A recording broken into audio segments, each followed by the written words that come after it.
Et bonjour à tous, bonjour à toutes, bienvenue dans ce nouveau numéro d'Avanti Nissa. Comme chaque semaine, on va revenir sur le dernier match de l'OGC Nice, sur l'actualité de la semaine. Et elle est chargée puisqu'il y a un match, un sommet, on va dire, qui arrive contre l'Olympique de Marseille. Mais d'abord, on va effectivement revenir sur le match face à Paris. Une défaite, mais comme vous l'entendez peut-être dans ma voix, loin d'être une thérapie. Je pense même que sans se féliciter non plus d'avoir pris 0 points, on a des raisons d'être plutôt positif. On va dire que la confiance n'est pas rompue et d'envisager ce match face à l'OM sous les meilleurs auspices. Enfin, en tout cas, je vais voir ce que vous en pensez, ce qu'en pensent mes acolytes du jour. Tout d'abord, Cédric Badagous, fidèle au poste. Il est là de chaque émission, il ne me lâche pas, lui. Salut Cédric. Salut Sky, salut Brice. Ouais, ça va, ça va. Comme tu l'as dit, Brice, il est en PLS direct. Ça va aller, Brice, t'inquiète, ça va aller. Et vous avez entendu Brice, du coup, qu'on a rebaptisé. C'était le Divin Chauve. Maintenant, ça sera la Diva Chauve, puisque un coup je viens, un coup je viens pas et tout machin. Bon, voilà. Allez, en fait, j'ai la tout fait prochaine pour fois, éviter peut-être ce qu'il est pas là, podcast. et puis voilà. Le mec, J'ai il s'est tout fait- inoculé j'ai le tout fait- Covid pour éviter ce podcast, mais ça n'a pas marché. Écoute, voilà.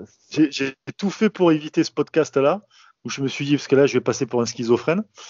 Euh, j'ai tout fait.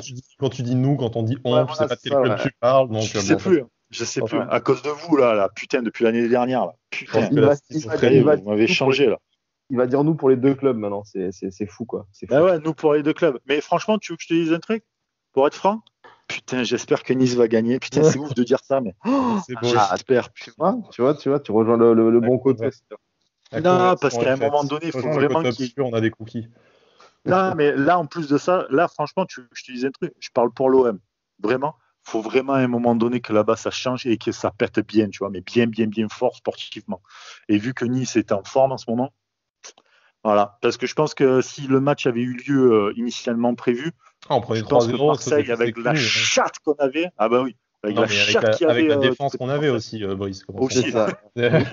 Commençons par là. Laisse-moi rêver, laisse-moi penser que Payet est encore un vrai joueur et pas un Bon, joueur de district. là, je sens que t'es déjà prêt sur le match qui est un peu le Brissico, hein, parce que c'était deux clubs de cœur, du coup. Putain, le Euh, Brissico, pas mal, pas mal. Pas mal, pas mal. C'est beau, c'est beau. Mais voilà, si tu veux en parler plus longuement, on te laissera aller chez nos cousins à la commanderie, qu'on accueillera d'ailleurs tout à l'heure pour la suite de Ouais, l'émission. Mais carrément. d'abord, il y a un match face à ton autre club de cœur. Non, je déconne. Il y a un match face face au Paris Saint-Germain dont on doit parler. Quand même que Ouais. malheureusement, là pour le coup, on est sûr que tu étais vraiment derrière Nice pour ce match-là. Mais ça n'a pas suffi, voilà, hein, malgré tous les bisous sur le crâne qu'on a pu vous faire à tous les deux, ça n'a pas suffi pour porter chance à l'OGC Nice, parce que c'est une défaite 2-1, un match sur lequel je pense on peut avoir beaucoup de regrets. Enfin, en tout cas, Ouais. le scénario du match ne se joue vraiment pas à grand-chose. Dans le contenu, je pense qu'on peut se féliciter. Et après, on va parler un peu des satisfactions, grâce à qui, à cause de qui, tout ça, machin. Mais avant de vous laisser la parole, j'ai déjà envie de vous demander, est-ce que du coup, l'OGC Nice, malgré la défaite, je vais pas dire ne tient pas son match référence, mais est-ce que c'est pas le match de la confirmation? De la confirmation, oui, parce que dans le sens où on sortait de deux victoires, il fallait montrer quelque chose contre Paris. On l'avait dit, hein, que ça allait être un match un peu à part et il fallait faire bonne figure. Il fallait pas se chier dessus, entre guillemets, quoi. Donc on l'a bien fait, hein. On a vraiment montré un beau visage. On a fait armes égales avec Paris. Alors c'était un Paris un peu amoindri avec quelques blessés et des joueurs absents. Mais je trouve qu'on a clairement fait un bon match. Et comme tu l'as dit, il y a des regrets dans le sens où la défaite n'est pas méritée. Un match nul aurait été logique, je pense. Moi, de mon côté, je pense que c'est pas un match de la confirmation. Ça le sera quand il y aura moins de déchets offensifs. Mais globalement, oui, c'était très bien. C'était sur la lignée, sur la lancée de ces derniers matchs, avec une bonne assise défensive, des bons milieux quand même, malgré tout. Mais il y a vraiment eu, ouais, il y a vraiment quelques regrets parce qu'à un moment donné, Nice poussait bien, combinait bien. Paris était, soit ils avaient déjà la tête à Barcelone, ils voulaient pas se blesser, soit en fait ils s'attendaient pas à trouver une équipe de Nice aussi joueuse, parce que pour le coup, elle était joueuse cette équipe de Nice. Donc franchement, ça faisait vraiment plaisir à voir et de voir Paris mis en difficulté comme ça. Bon, c'est la barre de Ouais, Gouiri, voilà. voilà, le tournant du Cette, match de toute façon. cette barre de Oui, Gouiri à un partout, bien C'est sûr. surtout ça qui donne des regrets, je pense, parce que tu marques là, et comme l'a dit Brice, je pense qu'ils avaient déjà, ils voulaient pas lâcher toute leur force contre Nice, je pense, donc voilà, sur ça, on peut avoir clairement des regrets. Oui. Après, voilà, ça se joue sur des détails, hein. Tu frappes la barre, eux derrière, ils ont une action avec Mbappé qui donne un caviar qui donne un caviar et qui finit sur Icardi, voilà. Donc voilà, Mm. c'est des détails, mais contre les grandes équipes comme ça pardonne pas. Et c'est comme ça que tu apprends, hein, de toute manière. Nice a recruté pas mal de jeunes joueurs et face à des équipes comme Paris, comme peut-être même Lyon, où ouais, il y a que ça, ouais, il y a que Paris et Lyon à la limite. Tu savais que c'était des équipes en France qui ont de l'expérience, de haut niveau. Tu savais pertinemment que tu n'allais pas forcément prendre les points contre ces équipes-là, mais au moins tu apprends. Et tu fais pas de conneries comme tu as pu faire dans les autres matchs aussi, tu vois.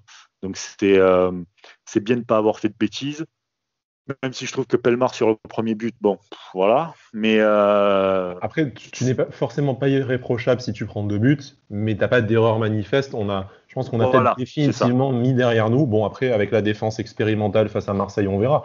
Mais on a définitivement mis derrière nous les passes décisives à l'adversaire. C'est ça. En fait, c'est Paris Exactement. sur ce match qui le fait. C'est Paris qui fait du Ensoki. Peut-être, Oui, voilà, c'est le oui. Ensoko. Du coup, je sais pas si. Ouais, Marquinhos qui s'est changé en Stanley Nsoki, ouais, c'est ça. Non, mais voilà, après, Arrêtez de parler mal d'Ensoki. non, mais on l'a dit, hein, voilà, tu sais que ta défense, elle a fonctionné, elle fonctionne depuis plusieurs matchs avec Saliba Todibo qui sont clairement très, très, très bons. Maintenant à voir, hein, je pense que clairement, on l'avait dit lors de la dernière émission, je crois, où ils ont vraiment stabilisé, comme l'avait dit Urcea, ils ont stabilisé toute une équipe parce qu'ils savent tenir le ballon, ils sont pas inquiétés, même quand ils sont pressés, ils arrivent à se retourner et à faire des courses vers l'avant pour faire monter ton bloc eux-mêmes, en fait, hein. On sait que c'est notre rampe de Mhm. lancement du jeu qu'on essaie de mettre en place et de ce qu'essaie de mettre en place Urcea. Donc, quand tu as deux joueurs comme ça qui sont à l'aise avec le ballon techniquement, qui sont solides, qui font pas de bêtises, bah, tu apportes de la sérénité à tout ton 11 et ça se répercute sur tout le monde, hein. On voit des joueurs qui commencent qui commencent à montrer enfin quelque chose. On se répète un petit peu sur les émissions précédentes, mais je pense à Claude Maurice, par exemple, qui a fait une excellente deuxième mi-temps. Voilà, moi je trouve que malgré la défaite, c'est motif de satisfaction. Carrément. Alors, j'ai envie de vous demander, et je vais être insupportable, hein, mais je suis dans mon rôle, hein, vous me connaissez à force, c'est pas méchant. Je suis comme ça, hein, écoutez, même madame en a marre de moi, hein, quand je suis devant les matchs. Mais bon, donc il y a cette défense, hein, qui a clairement stabilisé l'équipe. Effectivement, je pense que le milieu de terrain se chie un peu moins dessus à l'idée que n'importe qui va nous planter un couteau dans le dos sur un dégagement anodin. Tu as cette qualité de relance de Todibo et de Saliba qui font que ben, forcément c'est un peu plus facile de construire le jeu de derrière, ce qui était l'identité de jeu voulue par Adrien Ursa depuis le début, mais qui n'avait pas forcément le matériel pour le faire. Là, on a l'impression que ça commence à venir. Le ballon sort quand même rapidement et proprement. C'est pas parfait dans les connexions vers l'avant, tout ça, je vous l'accorde volontiers, mais en tout cas, ça ressemble déjà un peu plus à du football, hein. Vous m'arrêtez si je dis une bêtise, mais l'ensemble est quand même plus cohérent. Par contre, faut quand même aussi avouer que le milieu de terrain que Brice a loué à l'instant en disant que c'est un très bon milieu de terrain, Ouais. euh, c'est aussi grâce à des choix forts d'Adrien Urcea, notamment celui de mettre Schneiderlin sur le banc. Pardon, Brice, mais décidément, c'est ta fête aujourd'hui, hein, je sais pas pourquoi, mais On va pas être potes là. non, on va pas être non, voilà. Et voilà, petit tacle à part, c'est voilà aussi des choix forts de dire d'installer Boudaoui en sentinelle devant la défense plutôt que comme son prédécesseur le faisait, le trimballer d'un poste à l'autre. Même chose pour Claude Maurice, hein, d'ailleurs, hein, qui est depuis quelques temps vraiment fixé dans ce poste de numéro 8. Et après, oui, on a des joueurs qui sont plus en forme, qui valident, qui subliment tout ça. Ronny Lopez en tête, hein, forcément, encore buteur sur ce match. Ça se fait 3 buts en 2 matchs. Mais voilà, il y a à la fois cette qualité technique des joueurs qui vient de derrière, qui a permis de stabiliser l'équipe, mais il y a aussi une stabilité, une cohérence dans la composition d'équipe et dans l'animation.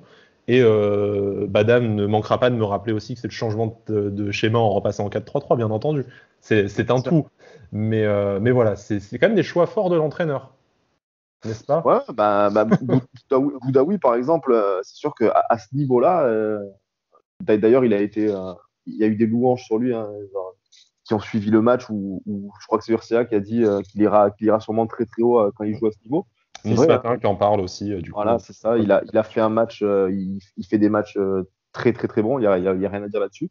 Après, voilà, pour Claude Maurice, par exemple, je reparle de Claude Maurice parce que je suis content qu'il ait fait enfin un bon match et une très, très bonne deuxième mi-temps.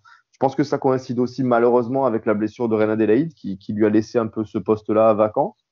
Peut-être qu'il s'est dit, il s'est bien coup de pied au cul en se disant c'est ma chance aussi dans le malheur de Renan Adelaide, c'est ma chance de prouver un peu ce que je vaux. Il l'a dit d'ailleurs aujourd'hui en conférence qu'il était un peu sûr de ce qu'il valait et qu'il allait le montrer. Donc voilà, c'est plein de petits coups du destin, entre guillemets, et puis des mecs qui se sont remis la tête à l'endroit. On l'a répété pas mal de fois que c'était beaucoup un problème mental pour certains joueurs. Voilà, je pense que Claude Maurice, c'est un parfait exemple de ça.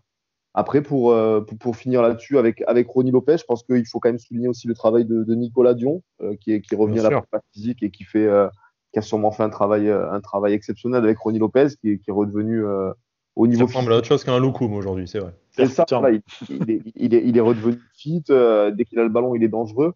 Et puis, ça se voit clairement, hein, la différence, elle est flagrante, hein. Il cherche à avoir le ballon. Dès qu'il a le ballon, il essaye de dribbler. Je me rappelle de lui en début de saison. Dès qu'il avait le ballon, il tentait presque rien. Il donnait des passes en retrait. On le voyait très, très peu. Ben, quand t'es bien physiquement, ça se ressent et tu vois qu'il tente des choses et que ça fonctionne. Il fait des cours particuliers, Nico Dion, vous croyez? On n'aura pas besoin dans l'équipe, un peu, pour être fit pour la suite de la saison. Ça Euh, parce que j'ai la couvade, c'est ça Ça, j'ai pris que 10 kilos, les frères, c'est bon. Ça va, c'est rien, c'est rien. Ça passe. Ça, c'est rien. Hors taxe. Mais tu sais, on parle du côté Ursa et tout, mais il y a aussi un truc qui est important à prendre en compte, c'est aussi qu'il y a eu pas moins de 10 changements dans l'équipe à l'intersaison, Hmm. beaucoup de nouveaux joueurs. Il y a eu plein de problèmes avec Dante, la blessure de Dante. Il y a eu aussi le départ de Vieira, etc. Donc, quand tu es un jeune joueur, que tu dois apprendre à être pote, collègue avec ton coéquipier, etc., essayer de créer un nouveau groupe parce que l'équipe partait, alors pas de zéro non plus, mais pas loin en tout cas. Tu n'avais pas une équipe type en tout cas qui était déjà présente. Il faut le temps que la mayonnaise prenne entre eux. Il y a eu là aussi la blessure de JRA qui a fait que ça a un peu peut-être un élément déclencheur, l'arrivée aussi d'un nouveau staff. Mais tous ces petits trucs-là mis bout à bout et avec le temps et un peu de patience, là d'un coup, tu as envie, très souvent je disais comme quoi l'équipe, en fait, ils jouaient pas les uns pour les autres. Tu vois, C'est ils pas une s'aidaient équipe. pas et tout. C'était pas une équipe, pas du tout. Là, bizarrement, je sais pas si c'est le travail qui a été fait pendant la trêve, ou peut-être un déclic dans l'équipe avec des blessures, etc. J'en sais rien, mais en tout cas, il y a eu ce déclic-là qui fait que là, d'un coup, tu vois une équipe. Alors, il y a la solidité défensive avec Saliba et Todibo, c'est vrai, mais tu vois des milieux qui vont un peu plus vers l'avant, pardon, qui jouent moins qui jouent plus à une touche de balle et qui jouent moins à la baba, en essayant d'être tous des Ronaldinho ou tous passer par derrière. Donc c'est de plus en plus plaisant à voir et je pense que vers la fin, il y aura vraiment quelque chose à en tirer de cette équipe, réellement. Je pense malgré tout quand même que sans grosse enflammade, voilà, on sait tout le bien On qu'on joue pense le de titre. Saliba ouais, non, non, mais on sait tout le bien qu'on pense de Saliba et Todibo, mais quand même, je pense que si tu fais toute la saison avec le trio Ensoki, Daniliuk, Bambou, même si j'aime beaucoup Daniliuk, je pense que tu remets pas la tête hors de l'eau comme tu la remets en ce moment. Je pense que Non, ça après, comme a dit Brice, c'est une addition de tous et tu stabilises voilà, la Oui, défense, donc forcément le milieu de terrain est un peu libéré. Tu trouves la bonne formule au milieu de terrain, et en plus qu'avec des mecs que t'avais l'année dernière au club, hein, tu vois, PLM, ACM, Boudaoui, donc des mecs qui se connaissent un peu. Tu stabilises des joueurs à leur poste, enfin, ce qui était quand même un des gros défauts, enfin, c'est quelque chose qu'on reprochait en tout cas aux prédécesseurs d'Adrien Urcea. Vous savez qui, c'est devenu Voldemort pour moi, le type, apparemment. Non, mais enfin, blague à part, tu vois, t'as l'importance du staff, que ce soit Nico Dion, que ce soit Didier Digard, quand tu vois le travail qu'il a fait, y compris mentalement avec Ronny Lopez, avec Boudaoui dans les extraits qu'on a pu voir dans les médias nationaux et tout. Donc tu sens qu'il y a voilà, il y a une cohésion, en tout cas du projet, de l'équipe qui est renforcée par rapport à il y a 3-4 mois. Donc c'est pas le fait d'un seul homme, c'est pas Urcea qui est le sauveur. C'est pas Saliba qui est le sauveur, mais en fait, tu as une addition de qualité, de bonne volonté. Mais ça fait du bien de retrouver cette cohérence, honnêtement. Et puis, tu as de la chance aussi. Tu as de la chance de tomber. C'est le retour de karma. Franchement, c'est un retour de karma. Tu as des contres qui sont plutôt favorables, mais parce que tu le provoques aussi. Parce que tu pas pareil dans l'engagement. Voilà, c'est ça. Tu tombes face à une équipe de Paris, certes un peu amoindrie, mais quand même en face de toi, tu as quand même des joueurs. Je pense qu'à Nice, les Draxler, etc. et tout, je pense que personne cracherait dessus pour l'avoir dans l'équipe. D'ailleurs, le but de Draxler, je précise, qui l'avait annoncé. Voilà. La transition est toute faite. J'avais annoncé le jamais 203 de Ronny Lopez, les gars, attention. Ouais, et le 2. Et moi j'avais multiscore, j'avais le 2-1 dedans. Putain, on a été bon. Putain, avant Tinissa, c'est bon, on est bon. Oui, avant Tinissa, confiez-nous votre PEL, vous inquiétez pas, bientôt la baraque à Saint-Jean-Cap-Ferrat. C'est parti. Vous nous réservez juste un petit bout de votre cave pour faire un studio, ça serait sympa, les gars, merci. Voilà, c'est ça. Non, mais tu vois, voilà, tu provoques la chance. Tu as des contre favorables, tu tombes face à une équipe de Paris, ok, moins amoindrie, parce que t'as pas Neymar, t'as pas Di Maria, il y a Bernat aussi de mémoire qui est pas là, etc. Donc voilà. Mais tu tiens quand même face à eux. Bon, tu prends 2 buts parce que en face de toi, ils ont un gars comme Mbappé qui court bien, Icardi, un petit renard, etc.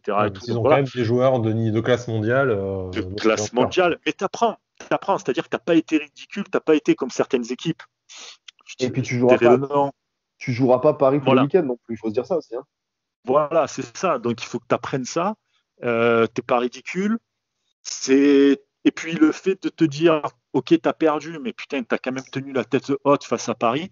Alors, pour la confiance. Transition toute trouvée, Brice. Est-ce que justement le plus satisfaisant, ce qu'on doit retenir de plus satisfaisant de ce match, c'est pas la réaction des joueurs après la rencontre? Je pense à PLM, je crois que c'était ACM aussi dans la presse, peut-être que je me trompe, mais dans les réactions, que ce soit directement à chaud ou dans la presse, dans ce qui a suivi, et du club en général, d'Adrien Urcia, tout ça. Est-ce que c'est pas vraiment bon signe sur la mentalité de ce groupe, sur l'état d'esprit, de les voir dire, on est déçu d'avoir perdu face à Paris, alors que 2-1 face à Paris à l'extérieur, je pourrais voir ça comme une performance. PLM, il a carrément dit ça fait chier. Carrément. Voilà, ça fait chier, on méritait mieux. Donc ils y sont allés en disant on veut aller faire un résultat là-bas. Bon, c'est raté, mais on y a mis ce qu'il fallait en tout cas. Là, ils te disent ça nous fait chier d'avoir perdu. Et tu les revois partir en mode combat en disant là maintenant au Vélodrome, on a envie d'aller chercher un résultat. Est-ce que ça, c'est pas vraiment une grosse marque de progression par rapport à la fameuse sinistrose ambiance dont on parlait avec Bada tout le temps, que les mecs ils arrivaient 3 semaines après, ils étaient tous dépressifs, tu sais pas pourquoi. Et là, tu as l'impression qu'ils ont retrouvé des valeurs de combat. Alors après, le résultat suit ou ne suit pas, c'est la glorieuse incertitude du sport, comme je dis souvent, mais moi, c'est vraiment un signal très positif que j'apprécie de retrouver au sein de ce groupe. Pour moi, dans une équipe, il y a 2 trucs hyper importants au-delà du schéma tactique. Pour moi, ça ne veut strictement rien dire si tu n'as pas ces 2 ingrédients, c'est-à-dire le mental et le moral. C'est-à-dire si tu as le moral avec tes potes, que tu as vraiment un esprit d'équipe, une cohésion, tu peux mettre un 4-2-3-1, un 4-4-3, un 4-4-2, tout ce que tu veux, les mecs, ils vont tous se battre. Ça sera peut-être un peu une espèce de boucherie sur le terrain, etc., mais ils vont se battre, en tout cas, entre eux. Et puis, tu as le côté aussi mental, c'est-à-dire, putain, on aurait dû gagner ce match, c'est refuser de perdre. Tu as beaucoup d'équipes, encore une fois, tu as des joueurs qui viennent, ils prennent le salaire, ils s'en battent les couilles de gagner, de perdre. Pour eux, c'est voilà. Et tu as des joueurs qui refusent de perdre en disant putain, fait chier, on aurait pu faire un truc, etc. On va faire mieux la prochaine fois. Donc tu te remets tout le temps, enfin pas en question, mais tu essayes de pousser un peu le curseur de la perfection toujours un peu plus haut, un peu plus haut. Et c'est cette mentalité-là qu'il faut. Pour Nice, parce que déjà Nice veut jouer les grands rôles, et ils ont raison, parce qu'ils ont le budget, ils ont la team pour le faire, même si le classement montre que non, mais en tout cas, sur le papier, ils ont la team pour le faire. Et voilà, il fallait ce petit truc de mentalité pour dire qu'il faut aller... on a presque titillé Paris, ça veut dire que les équipes comme Marseille, Lyon, etc., on peut aller les taper, quoi. Voilà, c'est comme ça il faut travailler dans ce sens-là. Et c'est hyper important d'avoir cette mentalité-là. Si tu n'as pas cette mentalité-là, ne joue avec Dijon et Nantes, quoi. Enfin, tu vois, voilà. C'est un peu ça, quoi. On a souvent pointé la communication du doigt après les matchs qui était mauvaise, surtout auprès des supporters. Là, tu vois, ça aurait pu encore être le cas où on aurait pu dire c'était Paris en face, machin, c'était logique de perdre. Au final, non. Moi, je trouve que ça a été vraiment, comme vous l'avez dit, une très bonne réaction et c'est à l'image de ce qu'on voit sur le terrain et de la confiance retrouvée par les joueurs. Les mecs qui sont dégoûtés d'avoir perdu 2-1 contre Paris. Je veux dire, à une autre époque, voilà, on aurait clairement dit 2-1 contre Paris, c'est un bon résultat, c'est Paris en face, tu vois, on aurait fait un peu les Calimero, quoi. Là, ça montre clairement que les joueurs, ils ont envie, que ce soit Paris en face, comme tu as dit, ou que ce soit Dijon, on a l'impression qu'ils sont prêts à essayer du moins de taper tout le monde, en fait. Donc oui, c'est une bonne nouvelle. Bon, ça, on espère le voir dans les prochaines semaines, hein, que cet état d'esprit, ils le mettent face à d'autres équipes que Paris. Bon, Marseille déjà a commencé, c'est un rendez-vous qui est important pour tous les supporters de l'OGC Nice, mais également pour les joueurs. Et après, tu as des matchs quand même assez importants. Je vais pas vous faire tout le calendrier jusqu'à la fin de la saison, hein, mais voilà, que ce soit réception de Metz, déplacement à Rennes, après tu enchaînes Nîmes, Lorient. Donc tu affrontes à la fois des équipes qui peuvent être tes concurrentes pour l'Europe, si tu as encore un quelconque espoir de jouer l'Europe, et ça sera un de nos sujets de la deuxième partie de l'émission parce que en fait, tu peux rapidement basculer dans la bonne partie du classement si tu gagnes ce match en retard. Et après, des équipes qui jouent le maintien contre qui tu es censé arrêter de lâcher les points que tu as lâchés sur la phase d'aller, faire le plein de points. Et si à défaut de battre tes concurrents pour l'Europe, tu fais le plein face aux équipes qui sont derrière toi, et ben tu vas remonter tu vas remonter au moins dans le top 10 et tu vas limiter la casse pour la fin de la saison.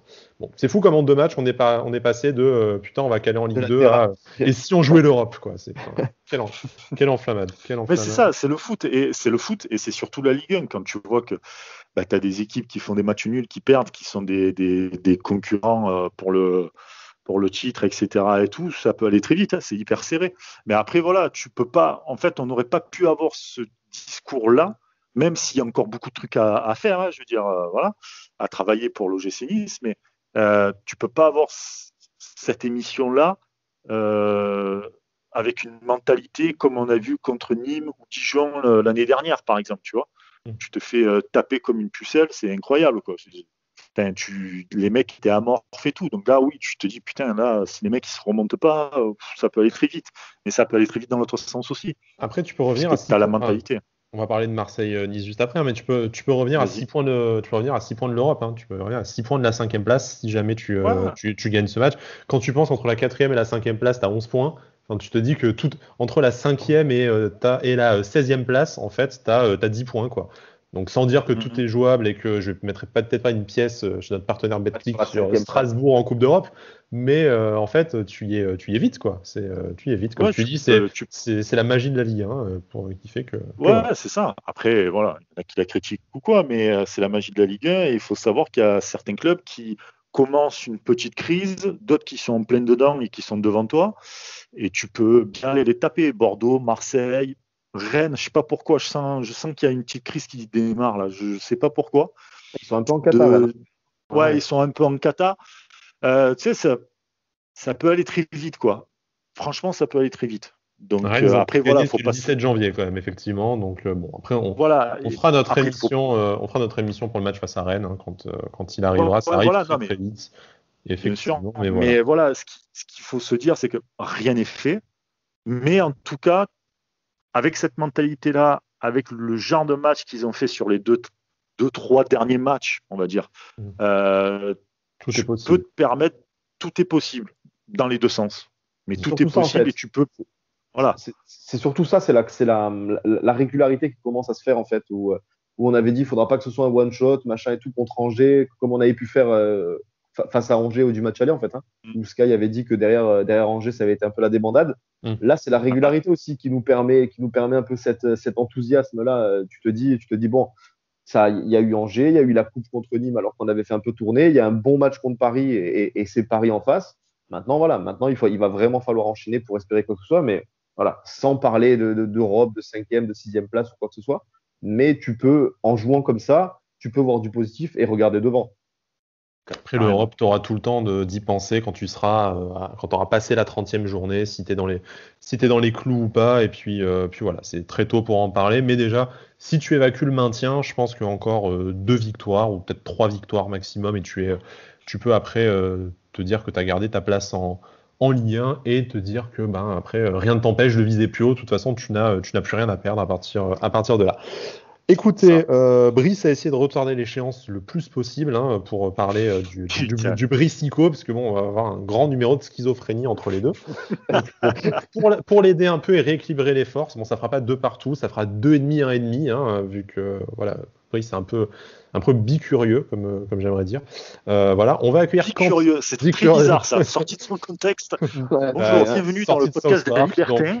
Bicurieux. C'est incroyable. Les amateurs de South Park reconnaîtront la ref et ne seront pas rassurés pour Brice, mais bon, c'est pas grave.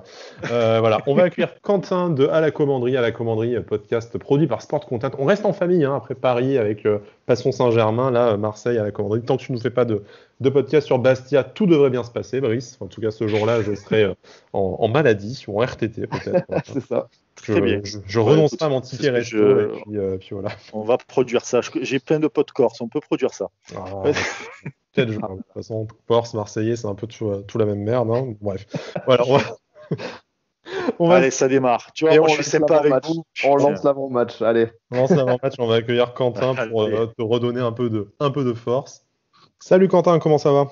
Bah, ça va et toi? Ça va. Quentin. Bienvenue dans l'émission. Bah, merci à vous pour l'invitation. Un plaisir de venir vous rendre une petite visite de courtoisie avant ce match. Pour l'instant, c'est de la courtoisie, mais t'inquiète pas. C'est parti. C'est un guet-apens, Quentin. C'est un guet-apens. Il était là, il était caché dans l'ombre, Brice. Il savait plus de quel côté se mettre. Pour ça. Le ton va vite monter, comme je pense que vous le devinez, chers auditeurs, chères auditrices. Quentin, écoute, tu fais partie du podcast À la Commanderie, comme je le disais, produit par Sport Content, le Avanti-Niça, en gros, de l'Olympique de Marseille, mais pas que. Si tu peux nous dire un peu quelques mots sur le projet là que vous venez de lancer.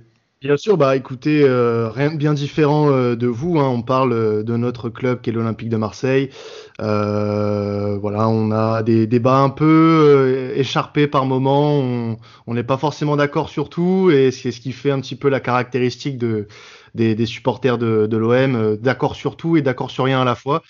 D'accord surtout pour la passion qu'on a pour notre club, mais pas forcément les mêmes idées, donc c'est ce qui fait l'essence de ce podcast. Et pour ceux qui ont une petite affection comme Brice pour Nice et pour l'OM, n'hésitez pas à aller nous écouter, on sort toutes les semaines 1 ou 2 podcasts en fonction du calendrier, et on sera ravis de vous voir chez nous.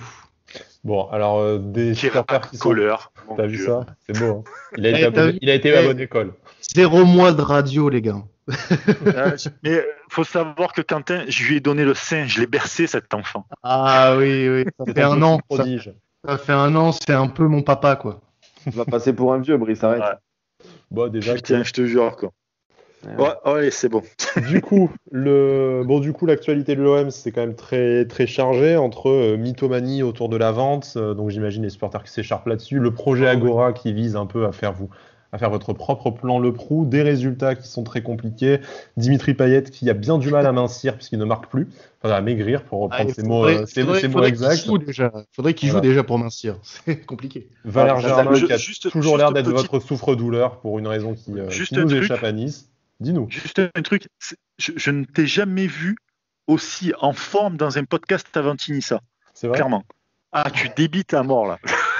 Il peut taper du Marseillais. C'est le match le plus important de l'année. Maintenant qu'on a perdu les 2 face à Monaco, il nous reste que ça pour sauver la saison. Je veux dire, aller gagner au Vélodrome. Qu'est-ce que tu veux? Si on n'a pas ça, les gars, c'est fini. Un vrai discours de Bordelais.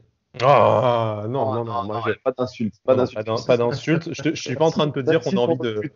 Même s'ils ont recruté 60 Niçois. C'est ça. On n'est pas en train de se satisfaire d'un 43e match nul de rang à 11 contre 9 pour sauver notre saison non plus. Nous, on est là. On est là pour aller chercher un résultat. Voilà, on est là pour aller chercher un résultat. Puis bon, Bordeaux nous a fessé à la maison, donc on peut pas trop se permettre de se moquer. Mais voilà. Bon, du coup, tout ça pour dire, après échange d'amabilité, saison chaotique pour l'OM, que ce soit sur et en dehors du terrain, un changement d'entraîneur aussi, bien sûr, on n'en a pas parlé, qui s'est fait de façon assez rock'n'roll, un classement sans saveur et qui pourrait le devenir encore plus en cas de contre-performance face à l'OGC Nice. Comment ça se passe? Comment vous le vivez, à part en vous écharpant par podcast interposé du coup? Alors, pour prendre un petit peu la parole par rapport aux supporters marseillais. Je pense que on le vit assez mal. Honnêtement, on avait quitté un exercice 2019-2020 assez concluant, même si la fin ne nous prévoyait pas que du bonheur. On a eu la chance peut-être et très certainement d'avoir cet arrêt dû au Covid, mais on avait plein d'espoir pour cette saison. Ça a mal commencé à mon avis avec le mercato estival qui pour moi n'a pas été à la hauteur des ambitions que le club avait pour cette saison, c'est-à-dire essayer d'être un minimum performant en Ligue des Champions et garder le même statut que la saison dernière en Ligue 1, ce qui n'a pas été le cas comme vous pouvez l'imaginer.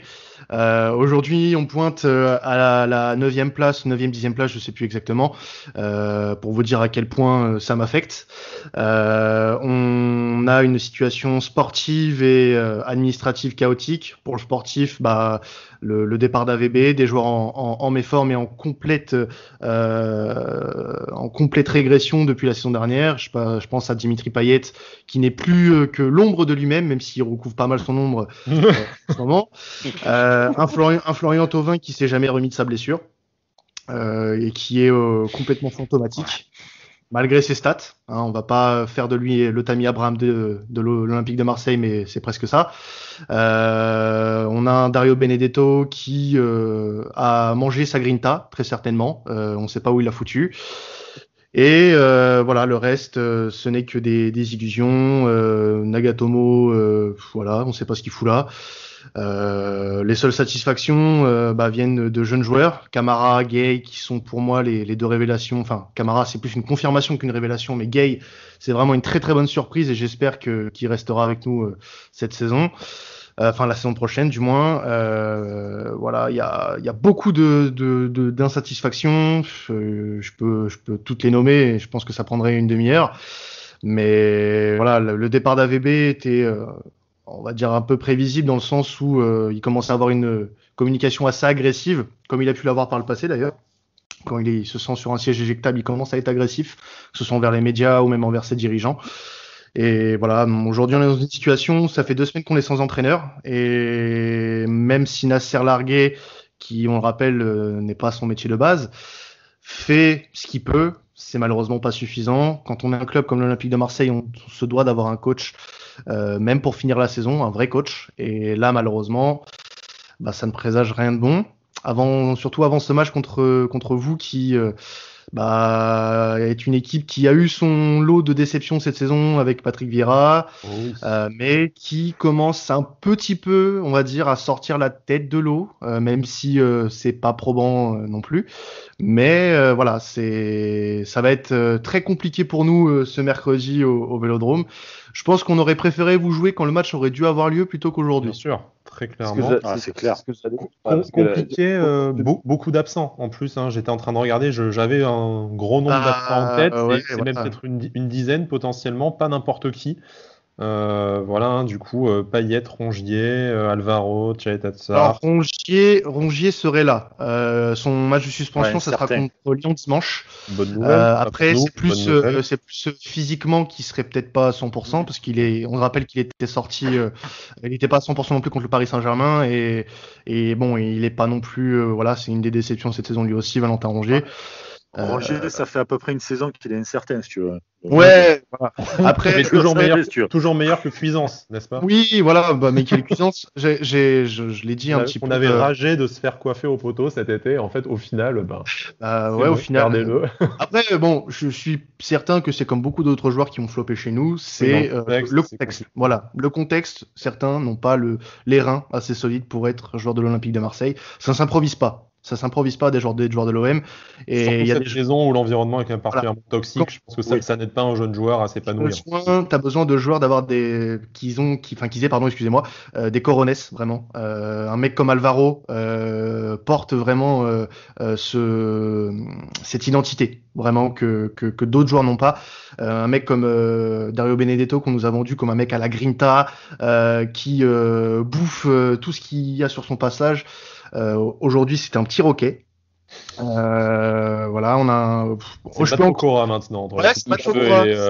C'est Dario Pokora.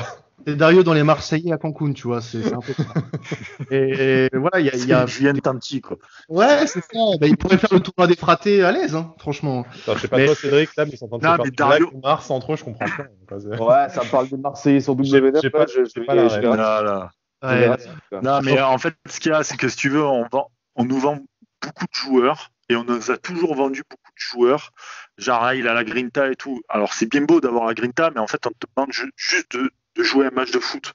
Donc, si tu as la grinta en plus, mais que tu es footballeur, ça va. Mais Dario Benedetto, je suis désolé, mais on a beaucoup critiqué. On va rentrer un peu dans un débat vite fait, mais on a beaucoup critiqué Mitroglou, planté au moins plus de buts que de ce que fait Dario Benedetto, quand même. il a un meilleur Voilà. ratio. Comment? Mitroglou a un meilleur ratio que Benedetto. Oui, voilà. Benedetto, c'est juste parce qu'en fait, il est argentin. En fait, le mec, comme il est argentin, il a des tatoué, tatouages. comme on aime le dire Voilà, dans cette émission mais très souvent, du moment que tu- tu argentin est tatoué. Franchement, tu veux que je te dise le truc?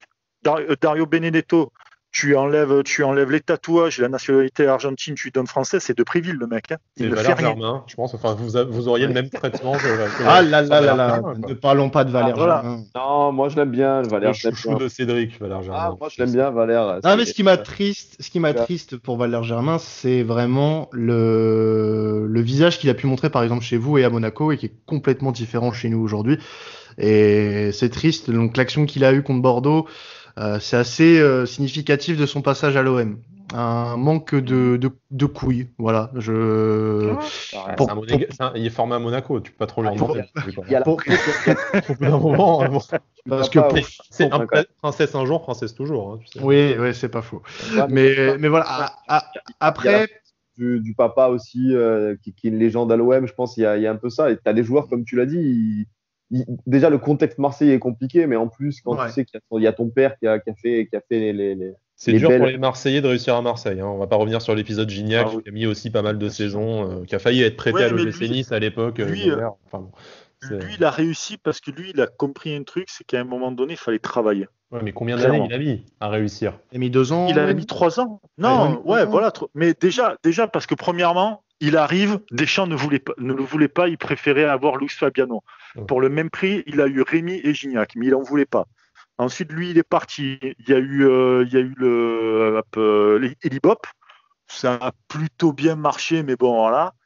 Tu vois, c'était pas ouf. Et après, ça a vraiment explosé après, tu vois. Mais il a fallu avoir du temps, beaucoup de travail, se faire accepter, devenir un leader dans l'équipe et tout.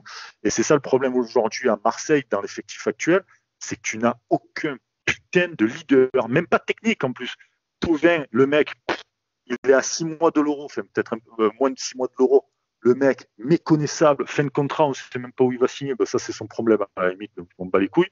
Mais mec, joue, t'es quand même un champion du monde. L'attitude que tu as en étant champion du monde, c'est déplorable. Je parle même pas de l'Olympique de Marseille. T'es champion du monde, mec. Ça nous touche à nous tous. On est tous footballeurs. Adil Rami On est aussi, tous hein, fans tu de sais. Et bon, on va pas vous oui, raconter, mais Adil Rami, Adil- non, mais Adil Rami, d'accord, mais Adil Rami, lui, il a dit, c'est bon, c'est terminé. Le mec, il s'est cassé un peu en Turquie. Là, maintenant, je crois qu'il est au Portugal. Il est Et passé à le mec, Sochi aussi. Enfin bon, maintenant, il est dans il un est autre passé à délire, le Sochi. type, quoi. Il est dans un autre délire. Mais lui, il a annoncé qu'il était dans un autre délire. T'as Brice, Tauvin qui avant revient de de blessure. revenir, avant de revenir Ouais. au contexte du match, parce que là, je sens que sinon tu vas nous rebrancher sur Payet, Drogba, qu'il est surcoté, tout ça. Tu vas repartir dans ta boucle de. Non, mais c'était pour parler du match. C'est-à-dire que tu arrives dans un match à enjeu comme Nice, parce que pour nous, c'est un derby. Tout le monde pense que c'est Monaco le derby. On s'en bat les couilles de Ah bon Monaco.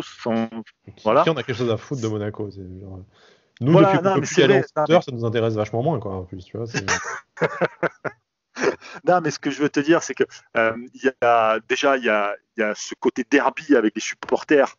Parce que il y a le coup de la BSN. Ça, si on n'a pas à Monaco.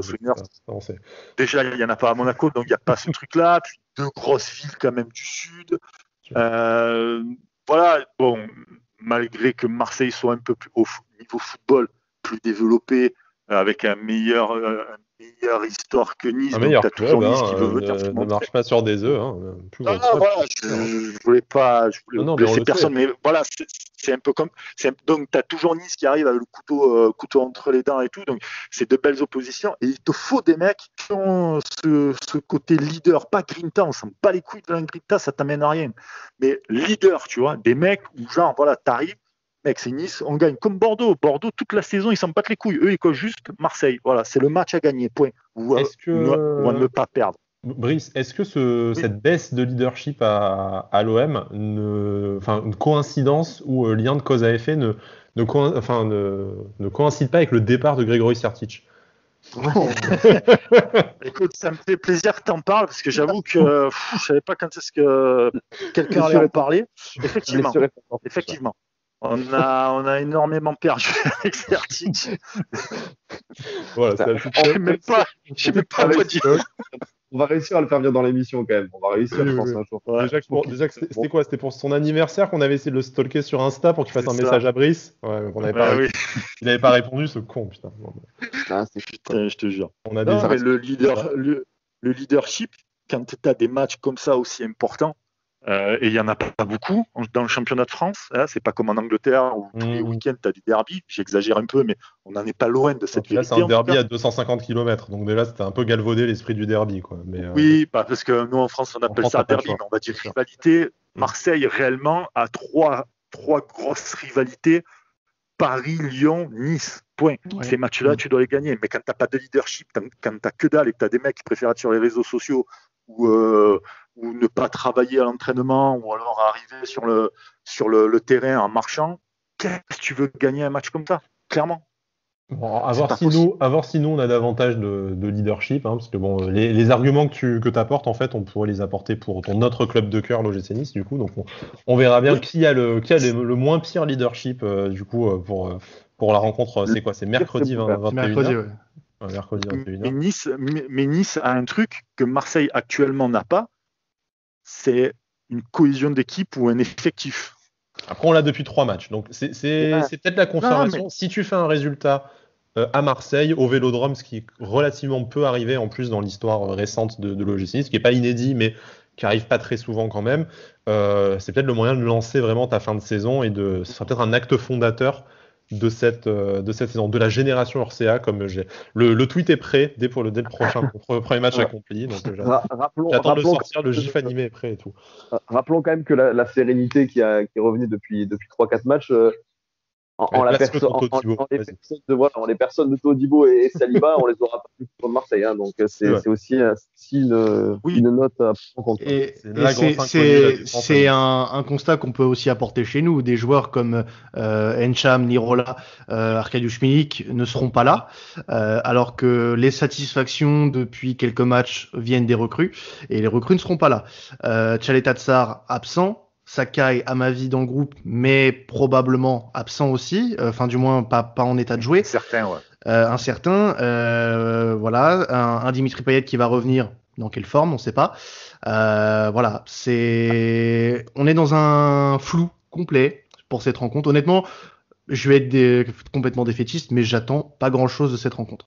Bon, avant de passer au pari, petite interro totalement impromptue, pas du tout préparé et tout machin. Merde, j'ai pas révisé. Ouais, merde, comme tu dis, mais fais appel à ton cœur, tout ira bien. On dirait un slogan d'un Disney nul. Bref, tout ça pour dire, votre meilleur souvenir d'un Marseille-Nice, que ce soit côté marseillais puis côté niçois, avec Bada, on se prêtera au jeu. Alors moi, si je peux commencer, alors vous allez dire c'est peut-être parce que je suis jeune, que j'ai pas vécu grand chose dans ma vie. Tous jeunes dans cette émission. Oui, non, mais vous avez tous la vingtaine. Non, malheureusement. Non, mais on aimerait avoir la vingtaine, Quentin. C'est un souvenir assez récent. C'est la saison Bielsa, le Marseille-Nice au Vélodrome, où Marseille surclasse Nice de la première à la 90e.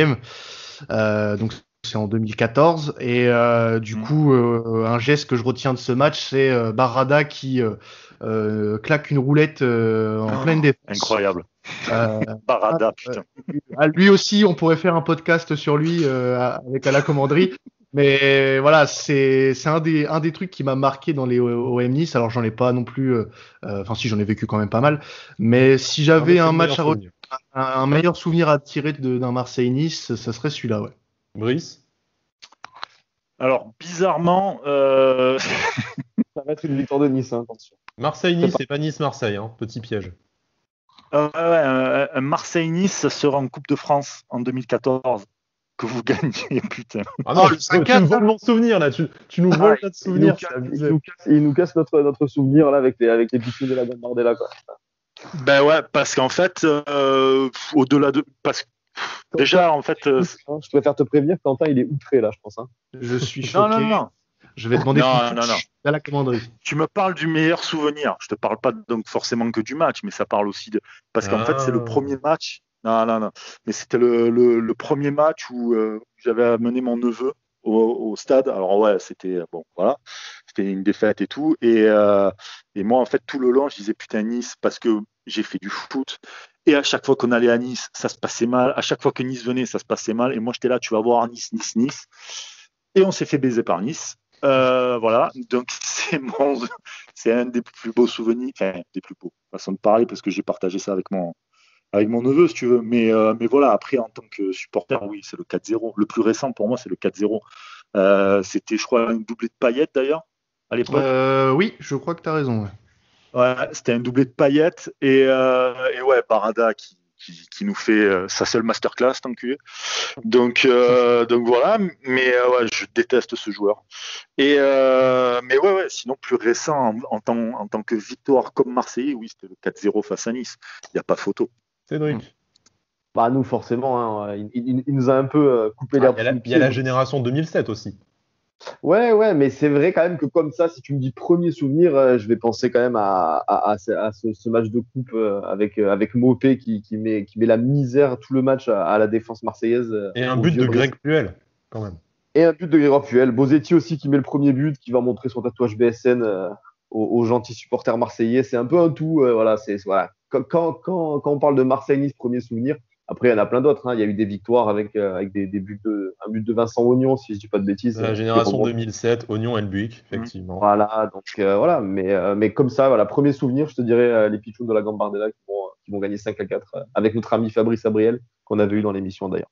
Effectivement, Ouais, c'est beau. Qu'est-ce que c'est pro, c'est corporate, c'est magnifique. Ancien Marseillais aussi, Ouais, champion de France. Vu tout ce qui a été cité, puisque tu parles en plus d'anciens champions de France, tout ça, moi ça sera, pour passer après tout ce qui a été cité, c'est une défaite 4-1 au Vélodrome, puisque c'était mon premier DEP au Vélodrome en 2010, du coup, donc j'ai de très bons souvenirs du DEP, moins du match, je vous avoue.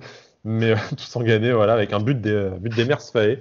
D'ailleurs, le speaker s'était trompé et il avait attribué le but à Mamadou Bagayoko. Genre, c'est pas grave, ils sont noirs, de toute façon, on les confond.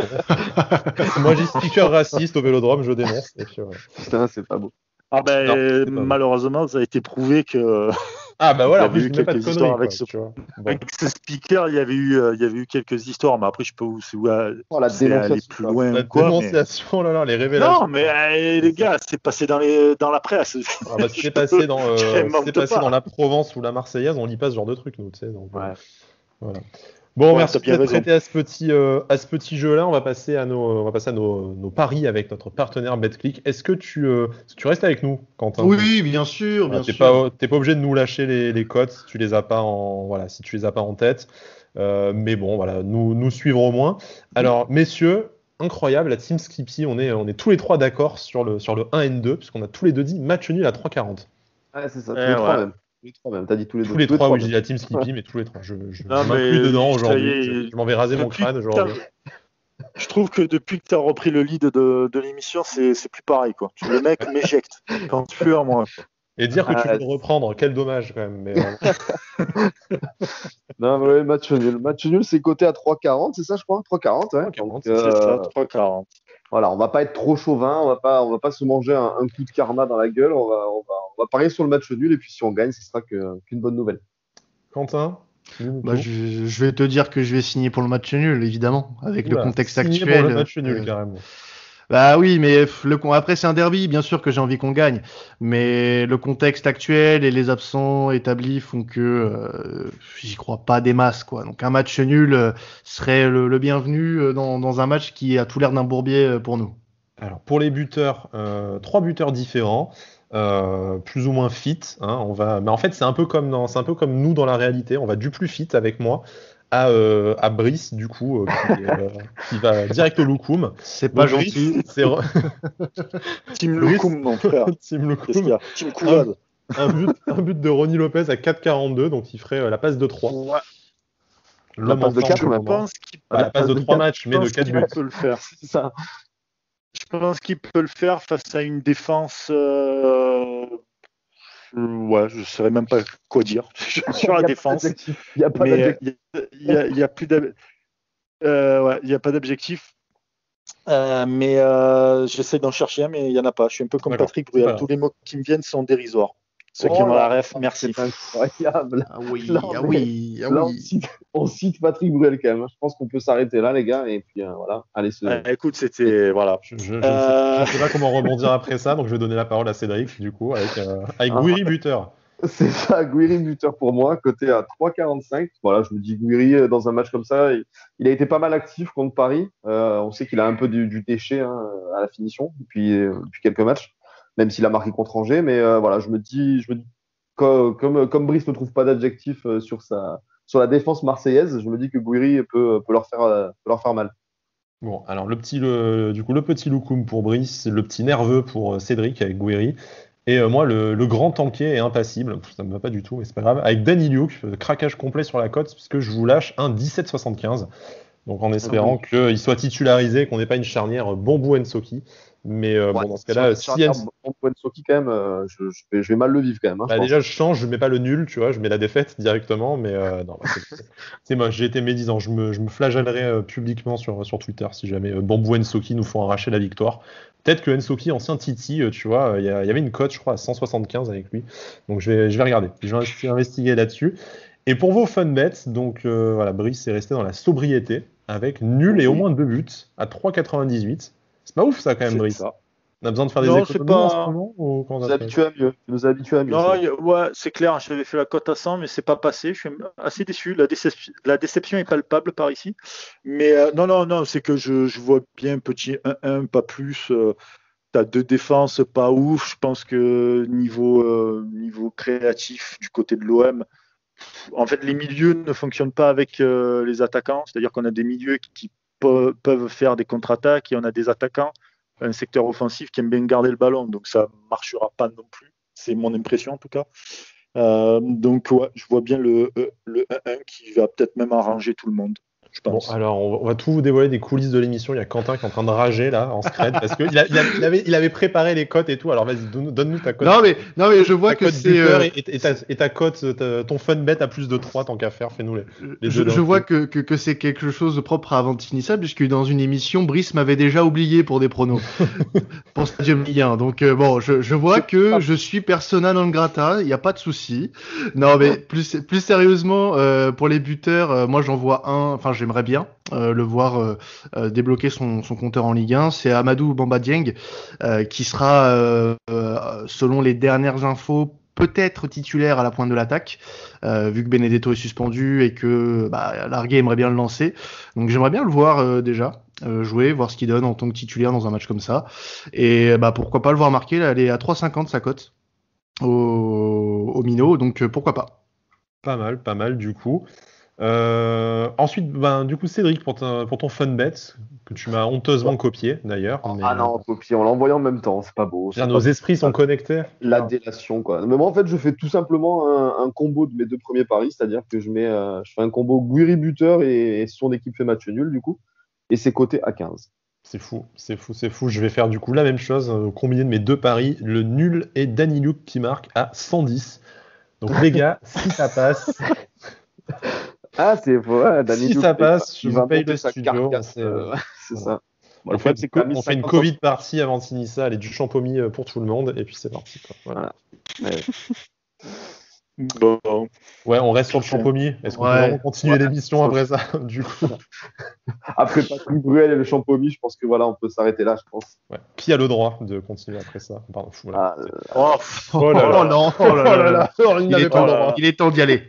Monsieur, il est temps de sortir mon vêtement aux enfants. Allez, partez. Vivement que Brice récupère le lead, décidément.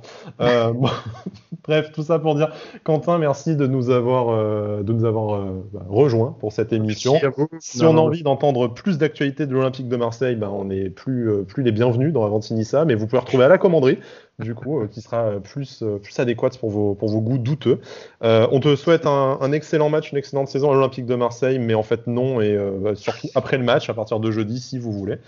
Voilà, et puis au pire, écoute, Brice pourra toujours se reporter sur l'OGC Nice, son deuxième club de cœur, après ce Bricico. Voilà. Cédric, merci d'avoir été des nôtres, comme d'habitude, fidèle au poste, Merci à tous. le crâne luisant et fier. Et puis merci à tout le monde de nous avoir écoutés, si vous êtes arrivés jusqu'au bout de cette émission. Nous, on a réussi tant bien que mal, donc si vous aussi, félicitations, vous êtes les héros de votre temps, et puis voilà, nous sommes fiers de vous. On se retrouve probablement jeudi soir pour débriefer après le match et préparer la rencontre du week-end prochain qui sera face à Metz, dimanche 21 à 15h. Et puis voilà, vous nous retrouvez sur les réseaux sociaux, @NissaAvanti sur Twitter, Badagous, Pantalon Blanc, voilà, Quentin et Brice qu'on taguera évidemment sur l'émission. Bon, je pense que Brice doit avoir plus de followers niçois que marseillais maintenant. Vous le connaissez. Oh. Portez-vous bien, sortez C'est pas fait, et Issa Nissa. Ciao. Allez, ciao. Ciao.